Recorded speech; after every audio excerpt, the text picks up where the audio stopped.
Hi friends, Shalu vlogs റെസിപ്പിയിലേക്ക് ഏവർക്കും സ്വാഗതം. എല്ലാവരും സുഖമായിരിക്കുമെന്ന് വിശ്വസിക്കുന്നു. സംസ്ഥാന സർക്കാരിൻ്റെ ലൈഫ് മിഷൻ പോലെ തന്നെ കേന്ദ്ര സർക്കാരിൻ്റെ PMAY-ജിയിലൂടെ എല്ലാ അർഹതപ്പെട്ടവർക്കും വീട് ലഭിക്കുന്നുണ്ട്. ഇതിനുള്ള അപേക്ഷ ഗൂഗിളിൽ ആവാസ് പ്ലസ് 2024 സർവേ ഇൻഫർമേഷൻ എന്ന ആപ്പിൽ ലഭ്യമാണ്. ഇനി PMAY എന്താണെന്ന് വെച്ചാൽ പ്രധാനമന്ത്രി ആവാസ് യോജന ഗ്രാമീൺ എന്ന പദ്ധതിയിലൂടെയാണ് ഭവന നിർമ്മാണത്തിനുള്ള തുക നമുക്ക് ലഭിക്കുന്നത്. 4 ലക്ഷം രൂപയാണ് തുക. കൂടാതെ ഗുണഭോക്താക്കൾക്ക് നേരിട്ട് സ്മാർട്ട് ഫോൺ വഴി നമ്മളുടെ ആപ്ലിക്കേഷൻ സമർപ്പിക്കാവുന്നതാണ്.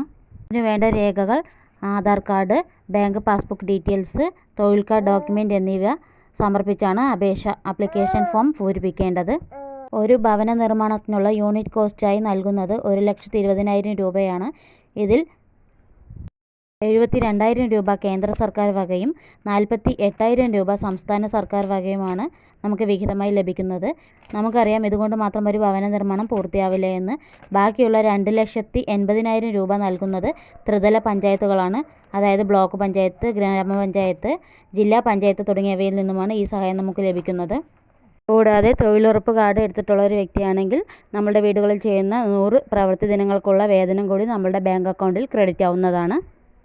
അപ്പോൾ ഈ വിലയേറിയ അറിവ് മാക്സിമം നിങ്ങൾ ഉപയോഗിക്കുക. കൂടാതെ നിങ്ങളുടെ കുടുംബാംഗങ്ങൾക്കും സുഹൃത്തുക്കൾക്കും ഷെയർ ചെയ്ത് കൊടുക്കുക. അവരെയും ഇതിൻ്റെ ഭാഗമാക്കുക. കൂടാതെ ഇതിൻ്റെ ആപ്ലിക്കേഷൻ ഫില്ല് ചെയ്യുന്ന രീതി ഞാൻ അടുത്ത വീഡിയോ ചെയ്യുന്നതായിരിക്കും. അതിൽ നോക്കി നിങ്ങൾക്ക് ഡീറ്റെയിലായ ഒരു ആപ്ലിക്കേഷൻ എങ്ങനെ തെറ്റുകൂടാതെ ഫില്ല് ചെയ്യാമെന്നും നമുക്ക് മനസ്സിലാക്കാം. അപ്പോൾ ഈ വീഡിയോ ഇഷ്ടമായെങ്കിൽ ലൈക്ക് ചെയ്യുക, സബ്സ്ക്രൈബ് ചെയ്യുക. ഓരോ കമൻറ്റുകളും എൻ്റെ കമൻറ്റ് ബോക്സിൽ കയറി അറിയിക്കുക. Thank you so much. Shalu vlogs recipe. By.